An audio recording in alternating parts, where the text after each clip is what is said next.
Hello students, once again welcome back to our class. Children, in our today's class, we will be studying a new lesson, that is Unit 2, Around the World, Section 2, Three Men at Picnic Point, written by Jerome Klapka. Children, it is a personal narrative of the writer about his three friends who went on an adventurous trip. This is an extract taken from his very famous novel, Three Men in a Boat. So children, let us first discuss about the writer in brief. Jerome Klapka Jerome was born in the year 1859 in Staffordshire, England. He was an English novelist and playwright whose humour, warm, unsatirical, and unintellectual, won him wide following. Jerome left school at the age of 14, working first as a railway clerk, then as a school teacher, an actor, and a journalist to fulfill the needs of his poverty-stricken family. His first book, On the Stage and Off, was published in the year 1885. But it was with the publication of his next books, The Idle Thoughts of an Idle Fellow, in the year 1886, and Three Men in a Boat, 1889, that he achieved great success. Both books were widely translated.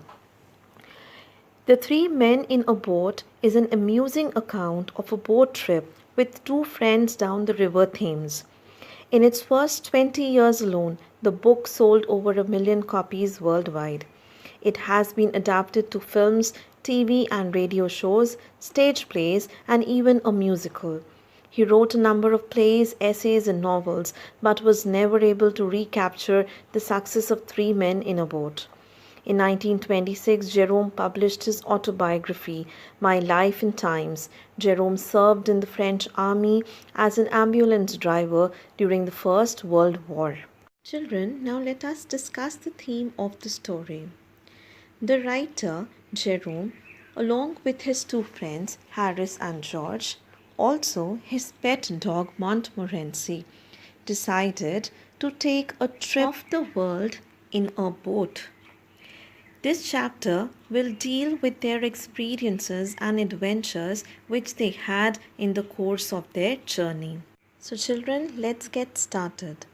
I hope you are ready with your textbook, Oxford Ink English Reader, and also your pencil. Now come to page number 55, Unit 2, Around the World, Section 2, Three Men at Picnic Point. Children, whenever you come across a difficult or a new word, kindly underline it and write down the meaning there itself in the book. Children, let's read out the question given on the top below the title. Working all together on a project with a team can be a fun-filled experience along with challenges and difficulties that need to be resolved. Share with your partner one such experience that you have had, pointing out how disputes and disagreements among your team were sorted out. All right, children. I am sure all of you must have encountered or faced a similar situation like this in your own class. Just recall a pair activity that your teacher has assigned to your particular group. So just recall how you have worked along with your friends. Was it an interesting experience, or did you have a difficult time dealing with your team members about taking decisions? And how were the solutions to those decisions brought about? Now read about the adventures of three friends who took a trip together on a boat along with their pet dog. We had originally intended to go on to Magna Charta Island, a sweetly pretty part of the river, where it winds through a soft green valley, and to camp in one of the many picturesque inlets to be found round that tiny shore. But somehow we did not feel that we earned for the picturesque nearly so much now as we had earlier in the day. A bit of water between a coal barge and a gasworks would have quite satisfied us for that night. We did not want scenery. We wanted to have our supper and go to bed. However, we did pull up to the point, picnic point, it is called, and dropped into a very pleasant nook under a great elm tree, to the spreading roots of which we fastened the boat. All right, children. The author, along with his two friends, Harris and George, had planned to visit a beautiful island known as the Magna Charta Island, which is an 8 in the River Thames in England, United Kingdom. The island is surrounded by lush green vegetation all around. It winds through a soft green valley, and it is the best picturesque inlet for one to camp in around that tiny shore. But according to the author Jerome, when they reached the island, they did not feel a longing for the picturesque atmosphere in that part of the day mainly, for it was night time and they are rather much more interested in finding coal and gas for lighting and heating. The author and his friends were not interested in observing the scenic beauty as they were hungry and badly exhausted and wanted to have supper and go to bed for rest. The place where they finally reached was the picnic point, which was exquisitely beautiful, surrounded by elm trees, and they fastened their boats by the roots of the elm trees, which spread everywhere. Children, now let's read the second paragraph. Then we thought we were going to have supper. We had dispensed with tea so as to save time. But George said no, that we had better get the canvas. Now, here canvas refers to strong, coarse fabric used for making tents and sails.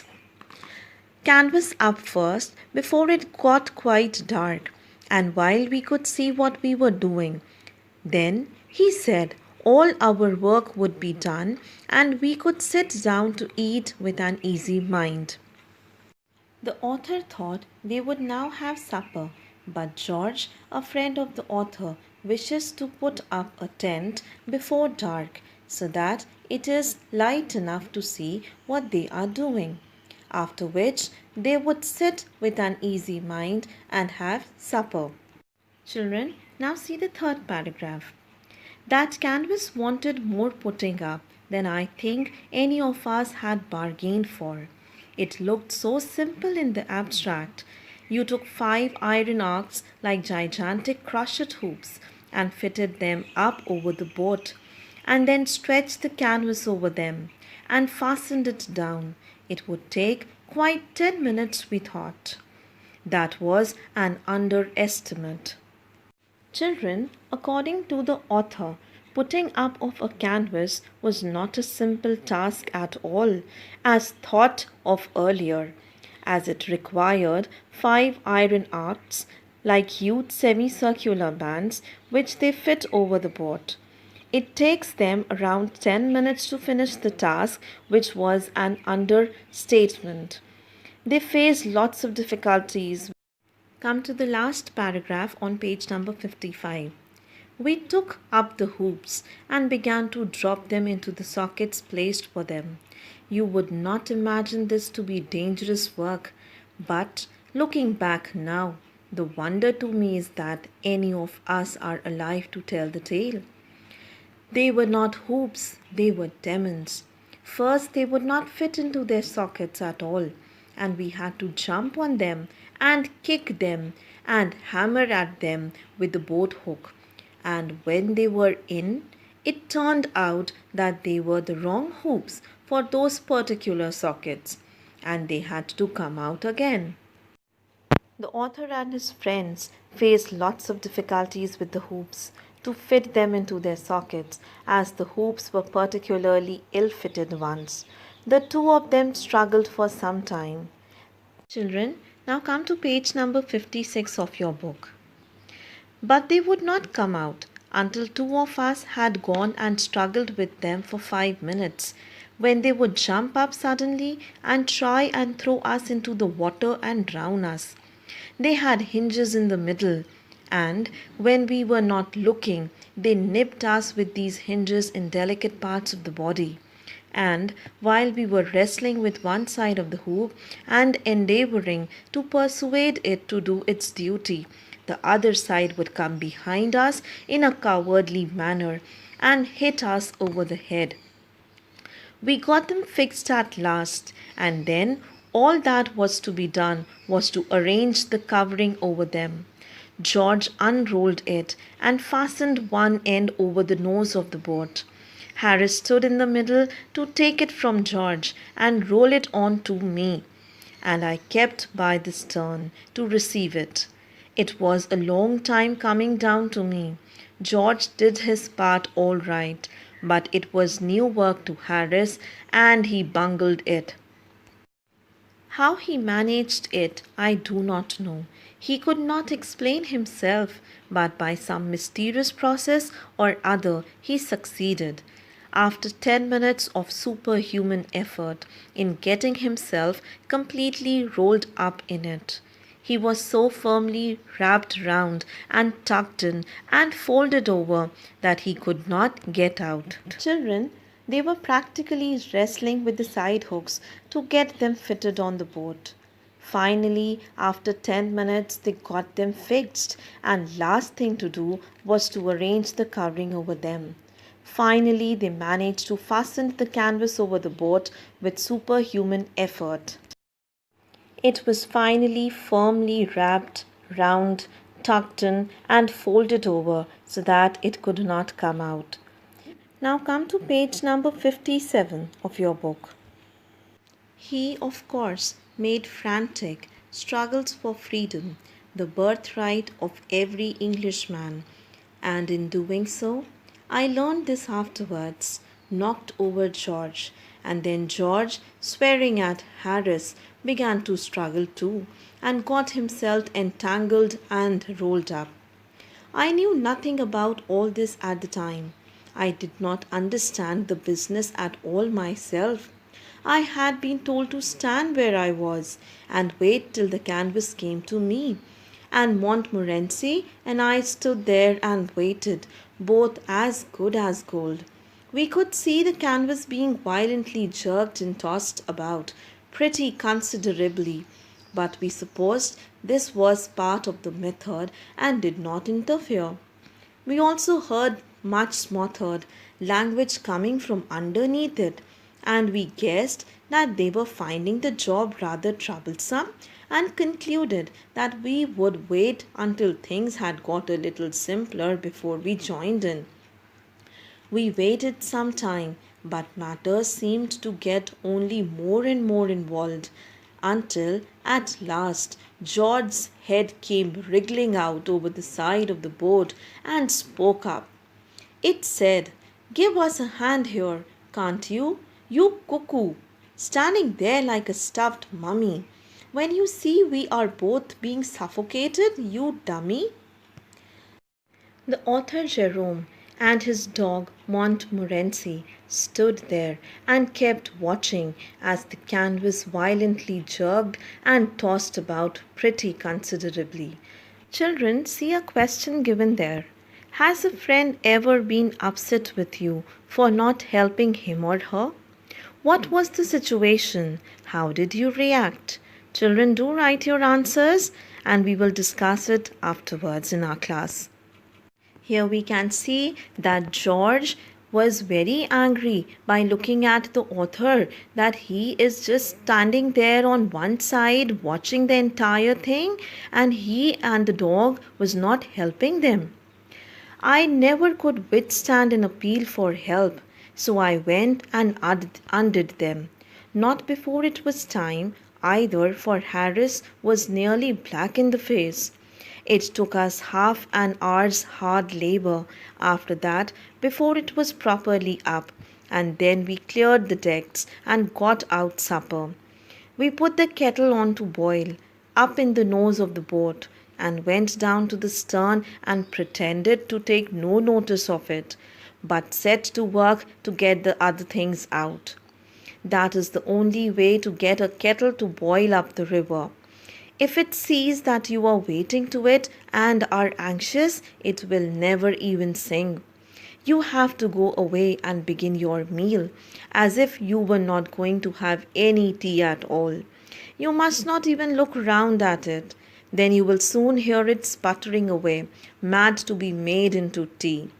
It is a good plan too, if you are in great hurry, to talk very loudly to each other about how you don't need any tea and are not going to have any. You get near the kettle so that it can overhear you, and then you shout out, "I don't want any tea." "Do you, George?" To which George shouts back, "Oh no, I don't like tea. We'll have lemonade instead. Tea is so indigestible." Right, children. Finally, Harris and George asked for Jerome's help to put the canvas up properly, and it took them half an hour's time to do so. After which, they cleared their decks and got the supper out. They had also put the kettle on the stove to boil in the front part of the boat. And then they went to the back part of the ship and pretended as if they didn't keep anything for boiling, and set out to work and getting other things out.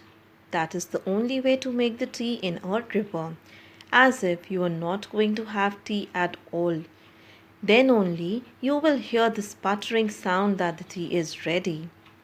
All right, children, that's all for today. I will meet you again in the next video with the remaining part of the lesson. Thanks for watching, children. Till there, take care. Goodbye.